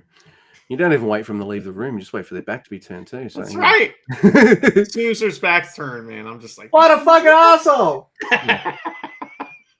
All right, so this is episode 80. It's Road to the Diary Master 80. So he's got two 80s there. You don't, I mean, editor, you could just backspace. Never mind. This is dated April 17th, 2024. I'm the Watto. Sorry, I'll do this properly. I'm the Watto who wants to go to Okinawa. Spring has finally arrived with the cherry blossoms in full bloom. My only routine involves going to rehab almost every day. My legs are starting to move. In a little while, oh man, I'm not going to do it like that. The frequency of my rehabilitation sessions will decrease. I always have a lot of fun talking with my rehab doctor, and I love strengthening my legs with lunges and dumbbell deadlifts. I'll do the adorable voice when he's being adorable. When it's appropriate. Okay. Yeah, sorry, I didn't pre-read this, everyone. Then on the morning of the 11th, Then on the morning of the 11th, Makabe-san contacted me to confirm that he was going to Shake Shack's Shibuya opening party. He contacted me to confirm that he wanted me to come with him. Is that what he really said? I think he said, you have to come with me. Yeah. The office said, you're coming with me. You know why? Because it's only one fucking free burger per customer. And I want 2 burgers. That's right. Give me your burger ticket, kid. But then I don't get a burger. That's right. Give me your ticket. And, if Watto had Tenzan around him and he wasn't injured, Makabe might have let up. But it's like, how's your legs? He contemplated. So we met up at the dojo and he drove us to Shibuya. More than 50 people who were invited. And it was a lot of fun. When I was walking in the shop with the lemonade I always order, my legs suddenly stopped moving. And when I looked down to see what happened, I saw a kindergarten-aged child hugging both my legs. Oh, my God. Wow. I thought maybe she was lost. So I asked her what happened. Where's your mother? Her mother then came over. So I asked her why she was hugging me. She said that her child saw a strong man and wanted to hug him. Oh, it's not because she knew he was Master Watto. Poor guy. Yeah, Her twin brother was also there, and she held them in her right and left arms, so we snapped a commemorative photo together. We had 3 different burgers, fries, and chicken. There's a picture of a burger there that son of a bitch makes me hungry. Reminds me that I only had coffee for breakfast. The bread was very soft and tasty and really delicious. At the party, we all wore green to go with Shake Shack's green motif. Oh my God. He wore blue underpants. Here's a photo with his fucking lemonade and his burger. Oh my God. You fucked up, Kevin Kelly. Like, how do you repeatedly rag on someone just absolutely beautifully adorable? Like, just, oh my God. These days, he's such a mark. Oh my God, I love him. I want him to come back, and I'm so happy now he's coming back too. These days, I have time to make my own food that I want to eat. The other day, the other day I wanted to eat shume, so I tried making them for the first time. I guess that's his shume at the bottom. That doesn't look good. That looks like someone ate dumplings and then pooped the dumplings out, and the dumplings weren't fully digested. Yeah, you get it. It looks like do not look good. Yeah, it does indeed. I thought they turned out well, considering it was my first time making them. Yeah, it looks like it was his first time. That's right. I was a bit worried about how they look on camera, so I decided to plate them up. It just made me want to buy some Okinawan Yum-chan crockery. As soon as I heal up, I'd like to go to Okinawa. See you later. Oh my God. He had a nice little interaction with a kid. He ate some good food and some crappy food, and he didn't talk about Makabe at all. I know. Mention that he's there. So because I think Master Watto must be one of them adorable motherfuckers who's like, if you can't say something nice about a prick, like don't say anything at all. So he's like, Makabe invited me. Nice thing. No more words about, and he drove me there. Nice thing. Nothing else about Makabe. We learned that Makabe drives. How can this be? Oh, man. You think he tries to drive the bus sometimes? He's like, "Get out of the way, Marty," and he like gets stuck in the mud, and then Marty has to, and he's like, "Oh, something wrong with the tire pressure." Yeah, he watches everyone while eating a burger as they try to push the car out of the mud. You gotta push harder from this end. I always love that motherfucker who wants to tell everybody what to do but won't help. No, you gotta do it like this. Like mother. Well, show us, bitch! Like get out of, get over here. I know somebody like that. Yeah, it's not you. It's okay. No, I don't think it was me. Fucking pisses me off. No, you should move the box over there. Hey, this box is pretty heavy. Oh, is it? Yeah. Help me fucking move it. Yeah. You like having a good time watching over there? So you having a good time? Is it entertaining to watch me clean? Anyway. Worst has been like someone's like apologizing as you clean up a spill that they did. I'm like, pick up a fucking paper towel and help me, motherfucker. Pitch in. Man, I hate lazy motherfuckers. I had a pretty great nap this afternoon. I had a pretty decent sleep. I was saying to Andy, I've been going to bed early lately. I'm going to be up super early to do the show now. I went to bed early and then I woke up at the normal time. So I'm like, I had the well-rested thing. That's good. That's good. Now you can focus on fooling number 2 and learning, what the village is all about. So I'm going to put that annoying classical music in the fridge because it's annoying me so bad. Information. Yeah. By the way, I've been waiting for you to hear it and then click and like, have you not heard this voiceover in almost every Prisoner episode you've seen? Go, good morning. Today is a lovely day, or just good morning, because that's how I've been like writing to you for like. I always thought it was the Beatles song. Good morning. Okay. I wish it was that cool. That's off. What is that off? That's off. It's not an album. Sgt. Pepper, I think. No. It's got "Hello Goodbye" on it. Oh, it's got the walrus on it. Let It Be. No. Magical Mystery Tour. That's what it is. Roll up. God damn it! That's the one. I love that one. That's got the Eye on the Walrus on it, and all the weird, music videos they made for that, where they're like wearing masks. They're like fucking proto Slipknot, It's tremendous. So. It's funny if you ever watch like all these hardcore metal bands do something like an episode of like, hey, I just went to a record store and bought some albums. Oh yeah, what'd you buy? And you're expecting some of the most hardcore shit, and they pull out, I got this Rolling Stones album, I got this Beatles fucking mono sound on like fucking, I got this awesome old Beatles Blu-ray, or I've got all this 60s Beatles Rolling Stones stuff. It's amazing how often that happens. When's the last time you watched Help? Have you ever seen Help? No. Oh, it is the movie. This is the Beatles movie. Sorry. Yeah. A very long time. It's legitimately hilarious. Like that. I think Hard Day's Night's a little too British. It's funny, but I don't get it. A lot of it. But man, Help is so fucking funny. And the whole like the guys that chasing the Ringo around because he has this ring on, and so there's always some catastrophic thing that happens, and then the Beatles Blues Brothers they just get up and walk away like it was nothing. It's like in the Blues Brothers, someone shoots a building with a bazooka and they just get up and walk away and don't even question it. And totally fine. And Help, they like supercharge. They're trying to get the ring off his hand, and they turn the hand dryer in a bathroom into a suction. It sucks the shirt off. It sucks the fucking sink off the wall. The whole room's destroyed, and they just walk out like nothing happened. Very funny, man. It's been a while since I've seen Help. I've got the Beatles on my mind a little bit too, because Also, I didn't like the premiere episode of Doctor Who. They dropped the first 2 episodes, and I fucking loved the second one. And they go back to 1963 to watch a Beatles recording, and shenanigans ensue. And I loved it. So, maybe I'll maybe helps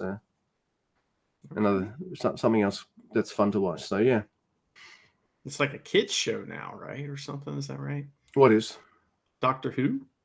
Doctor Who's always been a family show made for everyone. Okay. Yeah. I didn't know. There are some eras that feel a little bit more in that way skewed than others. That's fine. Yeah. But Doctor Who's like one of the weirdest shows ever. But I love it for the same reason I can hate it sometimes. Like you'll watch a really good episode, but then they go to a completely different time and place, different tone, different everything, and you don't gel with it. Or the flip side happens. You watch an episode where you just don't gel with it. Well, guess what? The next episode, they're going somewhere else in time and space, and it's going to be a completely different story.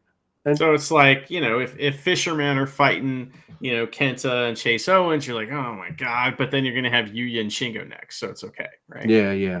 Okay. Yeah. Pretty much. Oh, my goodness. That was... See, like, I knew we were being too fucking generous when we said we could get a good... we were both agreeing. We could do this in half an hour, no problem. I don't think I agree to that, but you said we might be able to bang it out. Might be able to bang it out real quick, but yeah, we're making this a separate episode now, so everybody knows. But everybody knows. Plus, the American shows, people actually click on those. So sometimes we'll see. We'll see. And maybe if I put Brian Jones down in the title, that'll help us out. There's a comment on our YouTube channel accusing us of being trying to get clicks with the Jonestown Massacre thing. It's like, yeah, that's what you're trying to do. Hey, moron. Guess what people who upload videos on YouTube want? They want you to fucking click on it. Fucking how? Click on the damn thing. Clicky, please. Yes, of course. That's pretty funny. It's like, good call, buddy. That looks like shameless self-promotion. You figured us out. Wow. That was pretty funny. How dare you yell at us with our fucking 30 subscribers? It's not it's like fucking 5,000 or 5 million. Like, I know. Out of here. Like, I just thought it was funny because you were at this world news event kind of, and so we had to talk about it, whatever it was, So next time I'm at a world news event, you better interview me about it, and we'll be straight. So fucking damn straight. Oh my goodness. All right. So unless excuse me, unless Mr. Andy has anything that he would like to add in the denouement of our episode, near the end. Did I say denouement right? Send your emails. I don't think you've ever used that to describe it, but whenever I review movies, I always talk about the denouement, if there is one. Oh yeah. I think that's one of the most common words I've said in my movie reviews too, like denouement. But anyway,